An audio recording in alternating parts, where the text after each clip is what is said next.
भाजपचा कोणता चिपळा मंत्री सुद्धा त्या ठिकाणी गेले नाही की देगलूर बंदचं आयोजन करा, देगलूर बंदचं नियोजन करो, देगलूर बंद करो, रास्ता रोको करो.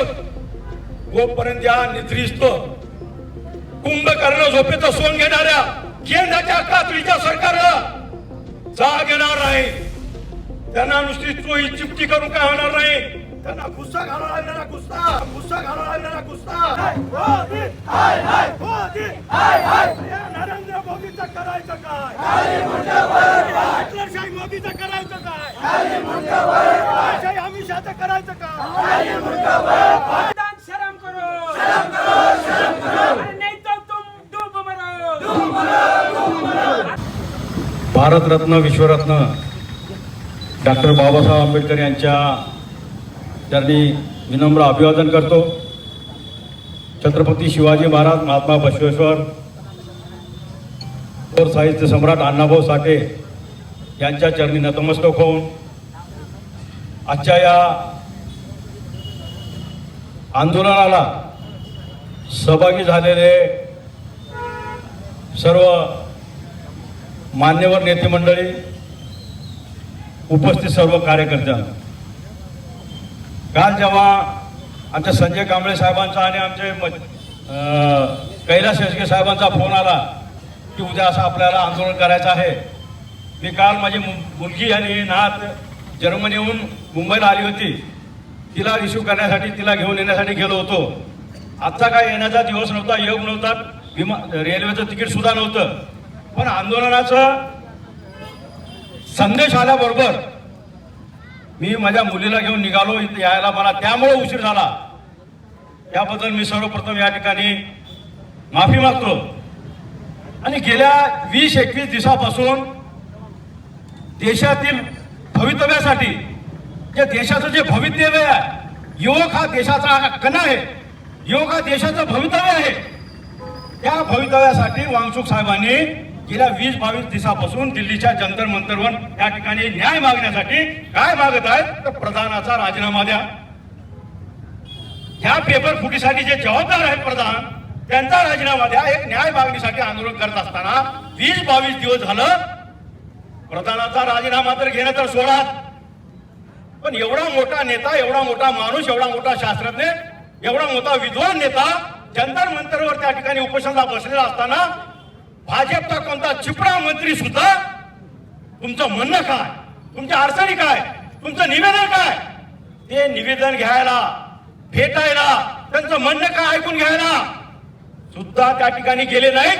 एवढी मस्ती, एवढी माजोरीपणा या भाजपच्या मंत्र्यापाशी, भाजपच्या नेत्याकडे आलेला आहे. यांची मस्ती, यांची मगरुरी या ठिकाणी आपल्याला जिरवावं लागणार आहे. गव्हाणे साहेबांनी म्हणले हिटलर, अहो हिटलरची हिटलरशाही राहिली नाही. मी जर्मनीमध्ये हिटलरमध्ये जर्मनीमध्ये 3 महिने होतो. त्या हिटलरचं नाव जर्मनीमध्ये कोणी काढू देत नाही. आता जे आधुनिक हिटलर मोदी, अमित शहा, तरीपार गुंडा यांचा सुद्धा येणाऱ्या काही दिवसामध्ये जसं हिटलरला आत्महत्या करावं लागली तसं या हिटलरला या ठिकाणी आत्महत्या करावं लागणार आहे. यांची मस्ती, यांची मगरुरी, यांचा मीपणा, यांचा मोठेपणा त्या ठिकाणी आपल्याला जिरवावं लागणार आहे. मला लोकांचं सुद्धा खरं तर चिड येऊन आली. एवढं मोठ्या मोर्चाचं आयोजन या ठिकाणी करण्यात आलं. संपूर्ण देश या ठिकाणी ढवळून निघालाय. इथं काय कोणाचं वैयक्तिक नव्हतं. मोर्चाचं आवाहन केल्याबरोबर शाळेचे विद्यार्थी, कॉलेजचे विद्यार्थी, सर्व पक्षीय नेते, नगरसेवक, लोकप्रतिनिधी या ठिकाणी हजर राहायला पाहिजे होतं. हा मला माहित आहे शेतकरी बांधव सध्या पाऊस पडल्यामुळे शेतात मग्न आहेत, शेतमजूर मग्न आहेत, पण बाकीच्या कशाचं काम आहे.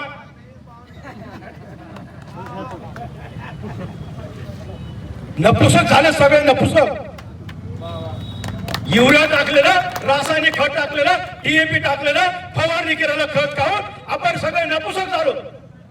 चीड नाही, संताप नाही, राग नाही, द्वेष नाही, काहीच आपल्यात उरलं नाही. होणार होऊ द्या, करणार करू द्या, बसणार बसू द्या. हे कुठे किती दिवस आपण सहन करणार आहोत. आपल्या दरोजापर्यंत आले, आपल्या दारापर्यंत आले. 500 रुपये के मोदीचे वाजगार उठलेलं धान्य. एवढ्यामध्येच आपण काय ते मग्न आहोत. पूर्ण भारत देश या ठिकाणी गाढ झोपेत असताना एका न्याय मागण्यासाठी उपोषणाला बसलेल्या आमच्या त्या वामसुख साहेबांना पांढऱ्या कपड्यामध्ये तिरडीला उचलल्याप्रमाणे त्या ठिकाणी उचलण्यात आलं.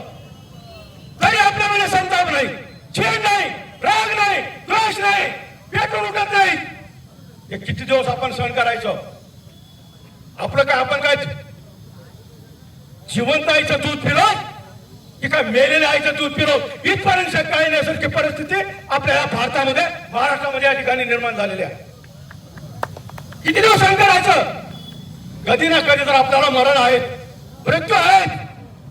जगा पण वाघासारखं जगा. आज ना उद्या मरण आहे. शहीद व्हा, देशासाठी शहीद व्हा, अन्यायाच्या विरोधात लढा, अन्यायाच्या विरोधात उभा राहा. उगा चिड्या मंगण्यासारखं जगण्यात काही अर्थ नाही. मांडवळासारखं जगण्यात काही अर्थ नाही. मांडवळाला एक रुसता दिवस होते. असली नागासारखं जगा. लोक मारतील तेव्हा ठेचून मारतील. चावलं तर कोणी पाणी मागणार नाही. असं आपण जगलं पाहिजे. हे आपल्यामध्ये राहिलंच नाही. एवढ्या दिवसापासून आंदोलन चालू आहे. ते तिपकेंचं काय त्याचं वर्ग MBBS ला लागणार होतं, काय ते वाजू साहेबांचं लागणार होतं. पेपरवर पेपर या ठिकाणी फुटलं, नेट फुटलं, शेट फुटलं. अवया सरकारच मुळात पक्ष फोडून, आमदार फोडून, खासदार फोडून फुटलेलं सरकार आहे. या सरकारमध्ये पेपर फुटणार तर दुसरं काय फुटणार आहे? तर ह्या पेपर फुटलेल्या, पक्ष फोडणाऱ्या सरकारचं येणाऱ्या काळामध्ये त्यांचं मडकं फोडावं लागणार आहे. त्यांची तिरडी उचलावं लागणार आहे. तर कुठतर आपल्या देशाचं भवितव्य आहे, कुठतर दीनदलिताचा, शेतकऱ्याचं, गोरगरिबाचं भवितव्य आहे. किती दिवस त्यांचे सहन करायचं? सहन करायची सीमा राहते, अंत राहते. अंत पाहू नका. खूप झालं, आता बस झालं म्हणा. नुसतं प्रधानच नाही तर प्रधानमंत्र्याला सुद्धा राजीनामा देण्याचं भाग करण्याचं काम हे आपल्या युवकामध्ये आहे, या रक्तामध्ये आहे, आपल्या ताकद आहे. नुसतं एवढं आंदोलन करून भागणार नाही. मला तर इथं विनंती करायची आहे की देगलूर बंदचं आयोजन करा. देगलूर बंदचं नियोजन करू, देगलूर बंद करू, रास्ता रोको करू. जोपर्यंत या निद्रिस्त कुंभकर्ण झोपेचं सोंग घेणाऱ्या केंद्राच्या कात्रीच्या सरकारला जाग येणार नाही. त्यांना नुसती चोई चिपटी करून काय होणार नाही. त्यांना गुस्सा घालावा लागणार, गुस्सा. तर त्यांना कुठं जाग येणार आहे? आपण कुठं पेटून उठलं पाहिजे, चिडून उठलं पाहिजे. कुठतरी पेटून उठा, चिडून उठा. मी तर कवाय पेटून उठलेला आणि मला पेटवायला काय राखे लागला, पेट्रोल लागला, डिझेल लागला. गेल्या महिन्यापासून आपण पाहतात अनेक आंदोलन आम्ही या ठिकाणी करत आहोत. इथं आंदोलनाचं उजळणी करणार नाही. तुम्ही आपण सगळे म्हणतात इथं आंदोलन एक आहे, महेश पाटील शिवसेनेचं आपलंच गौरव. हे मी म्हणणार नाही. आपण एवढ्यावर थांबू नका. एवढ्यावर आपण थांबून तर उगा आपली जबाबदारी झळकू नका. गवारे साहेब, सुहासराव, उगा मी कार्यकर्ता मग मी केलो, आंदोलन केलो, मोर्चा काढलो, उपजिल्हाधिकाऱ्यांना निवेदन दिलं, संपली माझी जबाबदारी. केदार कुंडेकर साहेब, असा हात मोकळं करून चालणार नाही. उठला तर उठला, हिंगोली साहेब कुठे गेले?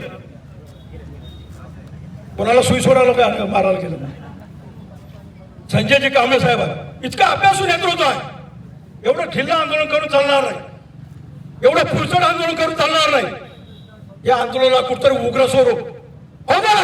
आपल्या केसेस होऊ द्या, पोलीस केसेस होऊ द्या. सूर्यकांतजी कांबळे साहेब जेलमध्ये जाऊ द्या, काही फरक पडणार नाही. आपण जेलमध्ये गेलं तर आपली घरची लग्नाची बायको आपल्याला जेवढी सोय करणार. डॉक्टर बाई, तुम्ही जास्त करत असाल, मी नाही म्हणता. आपल्या लग्नाची बायको सुद्धा जेवढी सोय करणार तेवढी सोय त्या जेलमध्ये आहे. मी कापसाच्या भावासाठी जेलमध्ये गेलो होतो, 20 दिवस जेलमध्ये होतो.